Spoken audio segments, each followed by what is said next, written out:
Hello my dear students, कैसे आप सभी। उम्मीद करता हूं कि आप सभी एकदम बहुत बढ़िया होंगे। आपका फिर से स्वागत है हमारी एक और नई वीडियो में। जैसा कि बच्चों आप सभी को पता है, आज क्लास 12 का हिस्ट्री का पेपर था और बहुत ही बढ़िया और शानदार पेपर गया है आज का भी बच्चों का, क्योंकि सारे क्वेश्चंस बच्चों को आते थे और बच्चे धड़ाधड़ पूरे क्वेश्चंस को सारे क्वेश्चंस को करके आज एग्जाम में धमाल मचा चुके हैं। हम समझेंगे सारे क्वेश्चंस के जितने भी एमसीक्यू 20 एमसीक्यू आपके क्वेश्चन पेपर में आए हैं, उनके क्या क्या आंसर्स हैं, सारी चीजों को समझेंगे और देखेंगे क्वेश्चन पेपर का लेंथ वगैरह जो है कितना है। अगर आप हमारे चैनल पे नए हैं तो चैनल को सब्सक्राइब जरूर कर दीजिएगा, बेल आइकन को प्रेस कर दीजिएगा, क्योंकि सीबीएसई से रिलेटेड हर छोटी बड़ी खबर हम अपने चैनल पर लगातार प्रोवाइड करते रहते हैं। तो बच्चों चलिए शुरू करते हैं आज की अपनी इस वीडियो को और देखते हैं कि क्या कुछ आज के इस पेपर में आया था। सबसे पहले चर्चा कर लेते हैं, ये हिस्ट्री का पेपर था। सेट नंबर मेरे पास 1 है। आप देख लीजिएगा कि आपके पास कौन से सेट हैं। बच्चे की बात करें तो यहाँ पर 80 मार्क्स का पेपर था पूरा का पूरा। 3 घंटे का समय मिला बच्चों को, आप लोगों को भी समय मिला होगा।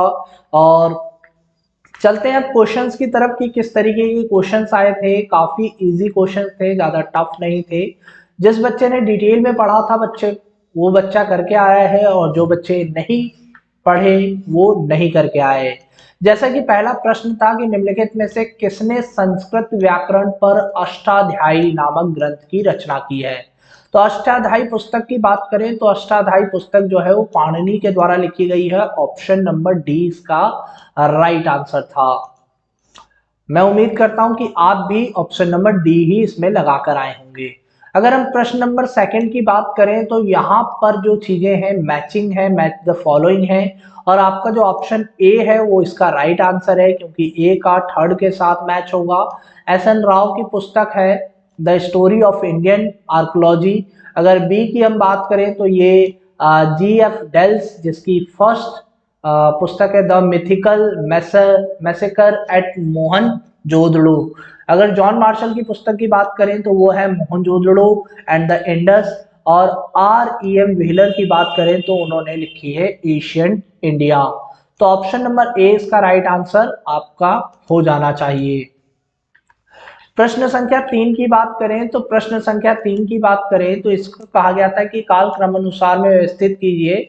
सबसे पहली बात तो यहाँ पर आप देख लीजिए कि गुप्त वंश जो है सबसे आखिरी का वंश है, यानी 4th नंबर का वंश है। तो इसमें जो 4th नंबर है वो आपका राइट आंसर होगा, ऑप्शन नंबर सी। बिल्कुल क्रम से लगा है। नंद वंश सबसे पहले आया था, नंद वंश के जस्ट बाद मौर्य वंश आ जाता है, मौर्य वंश के बाद शुंग वंश, और सबसे अंत में गुप्त वंश का शासन स्थापित होता है।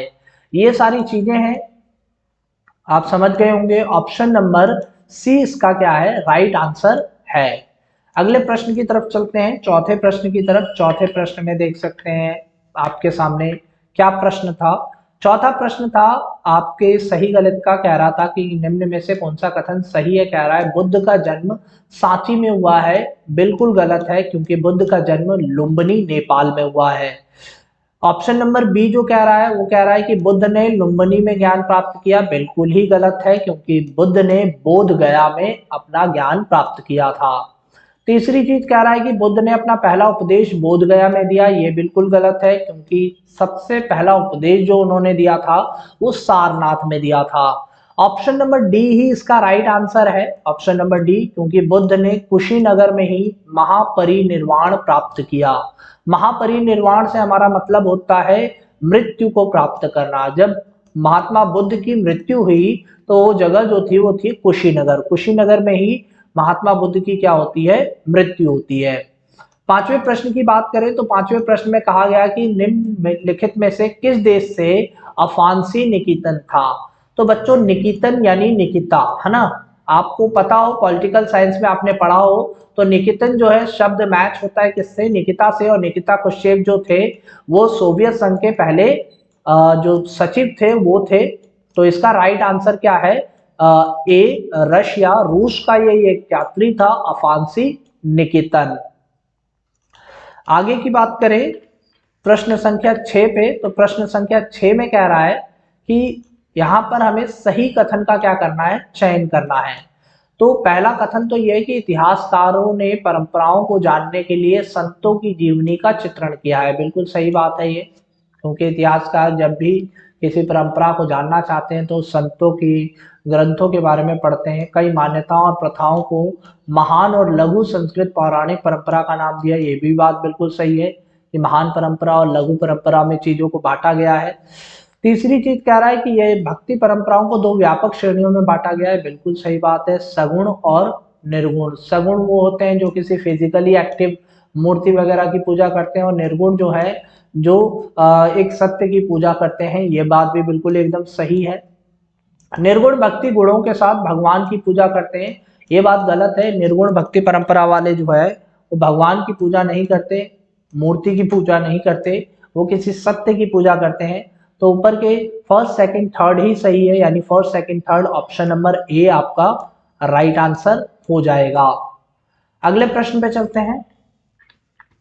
अगला प्रश्न जो है 7वां प्रश्न, ये आपके चैप्टर 8वें से आया है। निम्नलिखित में से किन फसलों को मुगल साम्राज्य में जिन से कामिल माना जाता था? जिन से कामिल की बात करें तो वो फसल जिनका व्यापार किया जा सकता है। ऑप्शन नंबर डी, कपास और गन्ने को यहाँ पर जिन से कामिल माना गया है। आगे बात करते हैं, अगले प्रश्न पर चलते हैं अपने। अगला प्रश्न है हमारा 8वां प्रश्न, और ये कृष्णदेव राय से रिलेटेड है, विजयनगर चैप्टर से। कृष्णदेव राय से संबंधित निम्नलिखित में से कौन सा कथन सही नहीं है? वह तुलुक वंश के थे, बिल्कुल सही है ये। उनके शासन की विशेषता विस्तार और सुदृढ़ीकरण थी, ये भी बिल्कुल सही है, क्योंकि उन्होंने बहुत सारा विस्तार किया, बहुत सारी चीजें बनाई। अगर हम बात करें ऑप्शन नंबर डी की, तो उनका कार्य, उनकी एक पुस्तक है जिसका नाम है अमुक्त माल्यदा, तो ये भी बिल्कुल सही है। ऑप्शन नंबर सी जो है, उन्होंने कृष्णापुरम नामक एक उपनगर की स्थापना की, ये बात बिल्कुल गलत है। उन्होंने कमलपुरम नाम की एक स्थान का निर्माण करवाया था, जो उन्होंने अपनी माँ की याद में करवाया था। तो ऑप्शन नंबर सी जो है वो गलत है, और यही आपका राइट आंसर है, क्योंकि पूछा ही गलत है। आगे चलते हैं 9वें प्रश्न पे। 9वां प्रश्न जो है आपके सामने एक बॉक्स दे दिया है, और उस बॉक्स में कुछ जरूरी जानकारियां दे रखी हैं, और इन जरूरी जानकारियों के माध्यम से आपको पता करना है कि आपका राइट आंसर क्या है। सबसे पहले वे चिकित्सक 1794 से जो 1815 के दौरान भारत आया। मार्को पोलो की बात करें तो वो इस समय नहीं आता है, फ्रांसवा बर्नियर मुगल साम्राज्य के समय आता है। कॉलिन मैकेंजी बहुत बाद में आता है। ऑप्शन नंबर बी जो है फ्रांसीसी बुकानन इसका राइट आंसर हो जाएगा, क्योंकि कलकत्ता अलीपुर चिड़ियाघर में भी फ्रांसीसी बुकानन ने ही यहाँ पर चीजें देखी थी। तो बुकानन जो है वो 1794 से 1815 के दौरान भारत आता है। आगे बात करें 10वें की, तो 10वें चैप्टर में 10वें क्वेश्चन में एक चित्र दे दिया है, और इस चित्र के कह रहा है कि ये चित्र किस मंदिर का है, आपको पहचानना है। तो ये मंदिर जो है विरूपाक्ष मंदिर है। विरूपाक्ष मंदिर की ये पूरी की पूरी तस्वीर आपको दे रखी है। अपने अगले प्रश्न की तरफ बढ़ते हैं हम। ये जो प्रश्न है आपका, ये दृष्टिबाधित प्रश्न है, ठीक है, दृष्टिबाधित बच्चों के लिए है। कि निम्नलिखित में से कौन सा विजयनगर साम्राज्य का पहला राजवंश था? अगर इसके राइट आंसर की बात करें तो संगम वंश था, सबसे पहला वंश जो था। 11वें प्रश्न पे आ जाते हैं। 11वें प्रश्न में कहा गया, ये भी आपको ट्रू फॉल्स और कालक्रम अनुसार से लगाना है। कह रहा है 1857 के विद्रोह की घटनाओं का सही कालक्रमिक अनुपात लगाइए। तो सबसे पहले तो अवध में वेलुजली द्वारा किया गया सहायक संधि को लागू किया जाता है। उसके बाद वाजिद अली शाह को वहां से हटा दिया जाता है, बिल्कुल सही है। फिर अवध में अंग्रेजों द्वारा एक मुश्त राजस्व बंदोबस्त को लागू किया जाता है, बिल्कुल सही है। और फिर बाद में मेरठ में विद्रोह का आरंभ हो जाता है। तो लास्ट में, सबसे लास्ट में क्या होता है? चौथा होता है मेरठ में विद्रोह का आरंभ। तो ऑप्शन नंबर ए जो हो जाएगा वो इसका राइट आंसर हो जाएगा। 12वें प्रश्न की तरफ आ जाते हैं। 12वें प्रश्न में कहा गया है, एक अभिकथन है और एक कारण है। कह रहा है गांधी जी ने रॉलेट एक्ट के विरुद्ध राष्ट्रव्यापी अभियान शुरू किया, बिल्कुल सही बात है। अंग्रेजों ने लोगों को बिना जांच के जेल में डालने हेतु शासन को अधिकृत किया था, ये बात भी बिल्कुल सही है। तो दोनों ही सही है, ऑप्शन ए इसका राइट आंसर है। ए और आर दोनों ही सही हैं, और आर जो है ए की सही व्याख्या भी करता है। अगले प्रश्न की तरफ बढ़े, 13वें प्रश्न की तरफ। तो 13वां प्रश्न भी काफ़ी इंटरेस्टिंग है और काफ़ी इजी क्वेश्चन आए थे इसमें बच्चों। ये 13वां प्रश्न जो था आपका मैचिंग था, मैंने कितनी बार बच्चों को पढ़ा रखा है इस बारे में। जवाहरलाल नेहरू जो थे वो हमारे उद्देश्य प्रस्ताव लेकर आने वाले थे, BR अम्बेडकर जो थे वो प्रारूप समिति के अध्यक्ष थे, और राजेंद्र प्रसाद जो थे वो संविधान सभा के अध्यक्ष थे, और BN राव जो थे वो एक संविधान के सलाहकार थे। ठीक है, तो ये सारी चीजें हैं। ऑप्शन नंबर सी इसका राइट आंसर है। फोर्थ, थर्ड, फर्स्ट और सेकंड, ये इसका राइट आंसर हो जाएगा। आगे बढ़ते हैं प्रश्न नंबर 14 पे। तो प्रश्न नंबर 14 कहता है कि निम्नलिखित में से किस शासक ने सांची स्तूप के संरक्षण पर कार्य किया। रुखसार बेगम नहीं थी, रोशन आरा बेगम नहीं थी, जहां आरा बेगम नहीं थी, दो बेगम थी, सुल्तान जहां और शाहजहां। तो उसमें से एक नाम दे रखा है आपको शाहजहां बेगम, यही राइट आंसर हो जाएगा, ऑप्शन नंबर डी। 15वें प्रश्न की तरफ चलते हैं। 15वें प्रश्न में कहा गया है कि दूसरी शताब्दी ईसा पूर्व से दूसरी शताब्दी ईस्वी के दौरान निम्नलिखित में से किस क्षेत्र में सातवाहन शासन करते थे। तो सातवाहन का जो शासन था वो ऑप्शन नंबर बी में था, पश्चिमी और दक्कन भारत के अंदर, है ना। ऑप्शन नंबर बी जो है उसका राइट आंसर हो जाएगा, पश्चिमी और दक्कन भारत में इनका शासन स्थापित था। 15वें यह आपका 15वां क्वेश्चन है। आगे बढ़ते हैं 16वें प्रश्न की तरफ। 16वें प्रश्न में कहा गया निम्नलिखित में से किस शासक ने सुदर्शन झील का पुनर्निर्माण किया था। तो सुदर्शन झील के पुनर्निर्माण की बात करें तो राजा रुद्रदमन, है ना। मैंने बच्चों को कितनी बार ये बताया है कि राजा रुद्रदमन के द्वारा जो सुदर्शन झील है उन्होंने इसका पुनर्निर्माण करवाया है। 17वें प्रश्न की बात करें तो 17वें प्रश्न में कह रहा है कि निम्नलिखित कथनों पर विचार कीजिए और सही विकल्प का चयन कीजिए। मोतीलाल नेहरू ने राष्ट्रीय ध्वज प्रस्ताव किया, गलत बात है। मोतीलाल नेहरू जो थे वो उस समय थे ही नहीं, जवाहरलाल नेहरू थे जिन्होंने राष्ट्रीय प्रस्ताव पेश किया। जीबी पंत कानूनी सलाहकार थे, जीबी पंत कानूनी सलाहकार नहीं थे, ये संविधान सभा में एक सदस्य थे। ठीक है, सरदार पटेल जो है वो एक संवैधानिक सलाहकार थे, बिल्कुल ये एकदम बिल्कुल सही बात है।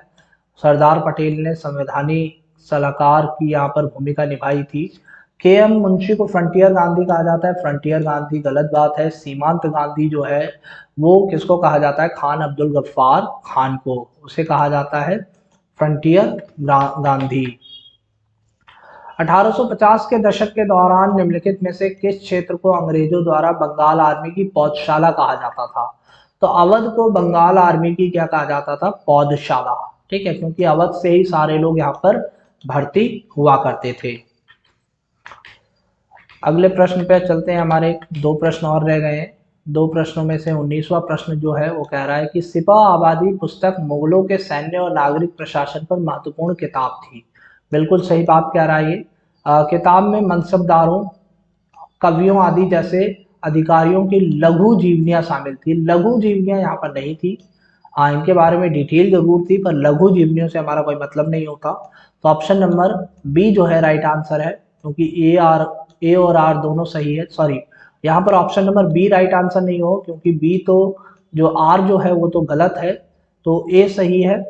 ठीक है, पर आर सही नहीं है, ऑप्शन सी जो है वो आपका राइट आंसर हो जाएगा। आगे बात करते हैं। यहाँ पर कह रहा है कि कौन सा विकल्प जो है सुमेलित है। तमिलनाडु में चोल वंश था, बिल्कुल है। वारंगल की में होयसाल, ये गलत है आपका। दक्कन के सुल्तान थे, बिल्कुल थे। उड़ीसा के गजपति थे, बिल्कुल थे। तो फर्स्ट, सेकंड और फोर्थ, ठीक है, फर्स्ट, थर्ड और फोर्थ, ऑप्शन नंबर सी इसका क्या हो जाएगा, राइट आंसर हो जाएगा। ठीक है बच्चों, 21वें प्रश्न पर देख लेते हैं। 21वां प्रश्न जो है कुछ जानकारी दे रखी है और कह रहा है इनकी जानकारी की सहायता से आप बताइए, वे गांधारी के पति थे और हस्तिनापुर के राजा भी थे। तो गांधारी के पति कौन थे, धृतराष्ट्र। ठीक है, धृतराष्ट्र जो एक तरीके से हम कहें कि ब्लाइंड भी थे। ठीक है, धृतराष्ट्र इसका राइट आंसर हो जाएगा। तो बच्चों आई होप आपको पूरा पेपर समझ में आया होगा और आपने किस तरीके से पूरे पेपर को लिखा है मुझे नीचे कमेंट करके जरूर बताइएगा। अगर आपका किसी क्वेश्चन में डाउट है तो आप मुझे इंस्टाग्राम पर मैसेज कर सकते हैं, आप मुझसे पूछ सकते हैं। मैं जितनी जल्दी हो सके उसका रिप्लाई देने की कोशिश करूंगा। फिर मिलते हैं एक नई वीडियो में नई अपडेट के साथ, तब तक के लिए जय हिंद। खुश रहिए, अच्छे से पेपर करते रहिए, आगे आपके और भी एग्जाम है। जिन बच्चों का पेपर समाप्त हो गया है वो मौज कीजिए और आराम से अब अपने जीवन के जो आगे का समय है, आगे की जो शिक्षा है उस पर ध्यान फोकस कीजिए। ये पेपर तो आपका खत्म हो गया, 12th क्लास आपकी समाप्त हो गई। फिर मिलते हैं एक नई वीडियो में नई अपडेट के साथ, तब तक के लिए जय हिंद।